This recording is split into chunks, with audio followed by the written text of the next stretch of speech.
নমস্কার বন্ধুরা, কেমন আছেন আপনারা সবাই? আশা করছি সবাই খুব খুব খুব ভালো আছেন। আমিও বেশ ভালো আছি। Dive in occult with Antara YouTube channel এবং ফেসবুক পেজে সকলকে স্বাগত জানাচ্ছি। আজকে একটা বহু আলোচিত একটা বিষয় নিয়ে আলোচনা করব আপনাদের সাথে। সেটা হচ্ছে যে অনেকেই মনে করেন যে কারোর ওপরে ব্ল্যাক ম্যাজিক হয়েছে, বিভিন্ন ধরনের ক্রিয়া করা হয়েছে, ঠিক আছে? অনেকের সন্দেহটা ঠিক হয় যে ক্রিয়া করা সত্যি হয়ে থাকে, অনেকের সন্দেহ বা ভুলও হতে পারে যে না, কোনো ক্রিয়া কিছুই করা হয়নি, জাস্ট মনের ভুল, ঠিক আছে? নেগেটিভিটি রয়েছে, নিজস্ব সেলফ নেগেটিভিটিও থাকতে পারে, সে কারণে হয়তো সমস্যা হতে পারে, ঠিক আছে?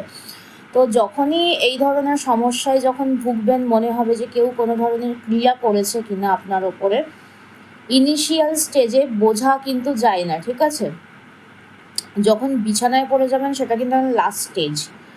যখন বিছানায় পড়ে যাবেন, কারোর ওপরে যখন কোনো তন্ত্র ক্রিয়া করা হচ্ছে বা কোনো ধরনের ক্রিয়া করা হচ্ছে, সেটা স্পেল দিয়ে হোক, মানে একদম high level of spell like demonology, hoodoo spell, বা মানে ডিএনএ দিয়ে যে ধরনের স্পেলসগুলো করা হয়, ঠিক আছে? সেই ধরনের স্পেলসগুলো দিয়ে যতক্ষণ না করা হচ্ছে ততক্ষণ আলাদা বিষয়, ঠিক আছে? কিন্তু যদি কোনো টুকটাক কাজকর্ম যখন করা হচ্ছে, ঠিক আছে, এইটা ওই ঠাকুর বাড়ি থেকে কিছু নিয়ে এসে আপনাকে খাইয়ে দেওয়া হলো বা কোনো কিছু বা আপনার নামে কোনো ক্রিয়া করা হলো, ছোটোখাটো যেগুলো, ঠিক আছে? যে কোনো কাজের ইনিশিয়াল, সেটা যত বড়ই হোক না কেন, যত ছোটোই হোক না কেন, ইনিশিয়াল স্টেজে একটা জায়গা থেকে বোঝা যায় যে আপনি কিছু একটা দিয়ে যাচ্ছেন, আপনার ওপরে কিছু একটা হয়েছে প্রয়োগ করা। কী করে বুঝবেন? প্রথমত যেটা একদম সবার প্রথমে হবে, আপনাকে ঝিমিয়ে দেবে।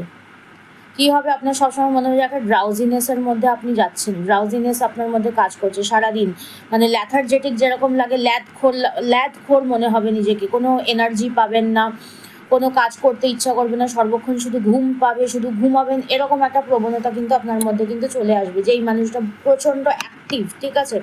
সর্বক্ষণ কাজ কাজ কাজ কাজ ছাড়া কিচ্ছু বোঝেন না।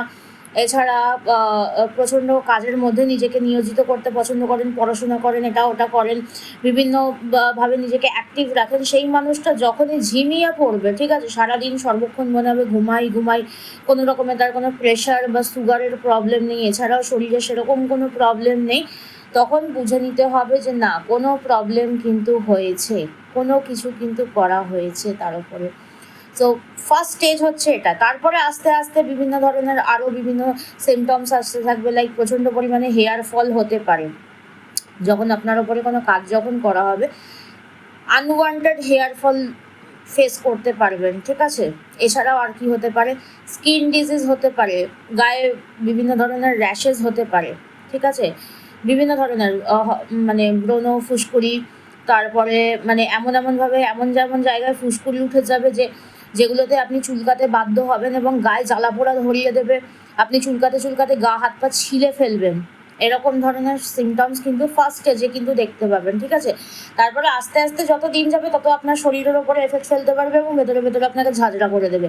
এটা একদম ইনিশিয়াল স্টেজে দেখতে পাবেন, এবং যখনই এটা মনে করবেন যে আপনার ওপরে কোনো ক্রিয়া করা হয়েছে, যখনই এই ধরনের সমস্যার সম্মুখীন হবেন যে অন্তত মানে রাত নেই, দিন নেই, ভীষণ পরিমাণে ড্রাউজিনেস আসছে, প্রচণ্ড পরিমাণে ঘুম পাচ্ছে, কথা নেই বার্তা নেই, ঘুম পাচ্ছে, আপনি সারা রাত ঘুমিয়েছেন ভালোভাবে কিন্তু তবুও সকালবেলা আপনার ঘুম পাচ্ছে, যেই মানুষটা প্রচণ্ড অ্যাক্টিভভাবে কাজ করতো, সেই মানুষটার মধ্যেও একটা কোথাও না কোথাও ড্রাউজিনেস কাজ করছে, প্রচণ্ড পরিমাণে ঘুম পাচ্ছে, রাত নেই দিন নেই, সে ঘুমাচ্ছে, ঠিক আছে? এই সময় কিন্তু বুঝে নিতে হবে যে কোনো না কোনো কিছু প্রবলেম কিন্তু হয়েছে, ঠিক আছে? এটা আপনার মনের ভুল কিন্তু নয়, মনের ভুল হলে আলাদা বিষয় হবে।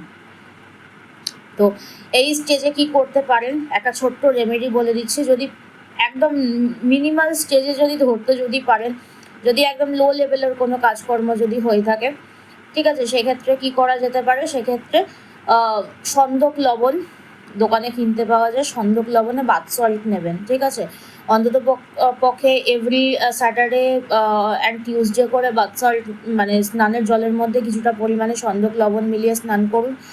আদারওয়াইজ বাথ সল্টটা যদি পারেন কন্টিনিউ করবেন, মানে অন্তত পক্ষে 3 মাস তো কন্টিনিউ করতেই পারেন যতটা সম্ভব। যদি পারেন ক্রিয়াটাকে কাটিয়ে নিতে চাইলে কাটিয়ে নিতে পারেন, otherwise it is on you. যে আপনারা কাটাতে পারবেন কি না, আপনাদের অত ফাইন্যান্সিয়াল সিচুয়েশন আছে কি না। যদি সেরকম যদি না থাকে, অন্ততপক্ষে যদি কম কম বেশি যদি ক্লিয়ার যদি হয়ে থাকে, তাহলে ডেফিনেটলি ওটা সন্ধক লবণের এফেক্টটা আস্তে আস্তে আস্তে আস্তে কাটতে থাকে। একদিনে হবে না, কিন্তু করে যেতে হবে, চালিয়ে যেতে হবে, এটাতে ঠিক হতে পারে। ঠিক আছে, সো এইটা একদম ইনিশিয়াল স্টেজে এই জিনিসটা করতে পারেন। এবং যদি আপনাদের ফাইন্যান্সিয়াল কন্ডিশন যদি সেরকম যদি থাকে, সেরকম হাই লেভেলের কোনো কাজ যদি না যদি হয়ে থাকে, সেক্ষেত্রে কিন্তু আপনারা প্রতিকার করে নেওয়াটা বেস্ট অপশন হবে। কারণ কে কোথা থেকে কি কাজ করে রেখেছে, সেটা যতক্ষণ না আপনি কারোর কাছ থেকে গাইডেন্স পাচ্ছেন, আপনি তো বুঝতে পারবেন না। বাট ইনিশিয়াল স্টেজে যেটা একদম মিনিমালভাবে বোঝা যায়, সেটা এইভাবে বোঝা যায় যে প্রচণ্ড ড্রাউজিনেস কাজ করবে, আনওয়ান্টেডলি হেয়ার ফল হবে, স্কিন ডিজিজ চলে আসতে পারে। ঠিক আছে, বিভিন্ন স্কিনের প্রবলেম আসতে পারে, এই ধরনের জিনিসগুলো কিন্তু হবে। ঠিক আছে, তো যদি ভিডিওটা যদি হেল্পফুল যদি হয়, অবশ্যই আমাকে জানাবেন যে এই ভিডিওটা কতটা হেল্পফুল হলো। এবং যাদের যাদের এরকম ধরনের প্রবলেমে ফেস করছেন, অবশ্যই এই রেমেডিটা, ছোট্ট একটা রেমেডি, খুব একটা কস্টলিও নয়, নিজের বাড়িতে বসেই করতে পারবেন। মুদি দোকানে, নিজের আশপাশের মুদি দোকান থেকে একটা সন্দক লবণ বা রক সল্টের প্যাকেট কিনে নিয়ে এসে প্রত্যেকদিন বাথ সল্ট নিন, মানে সল্ট বাথ নিন। ডেফিনেটলি এটা থেকে কিছুটা হলেও মুক্তি পাবেন। অন্তত পুরোটা হয়তো পেয়ে যাবেন না, কিন্তু কিছুটা হলেও পেতে পারেন। তো চলুন, আজকের ভিডিওটা আমি এখানেই শেষ করছি। সবাই খুব ভালো থাকবেন, সুস্থ থাকবেন। নমস্কার।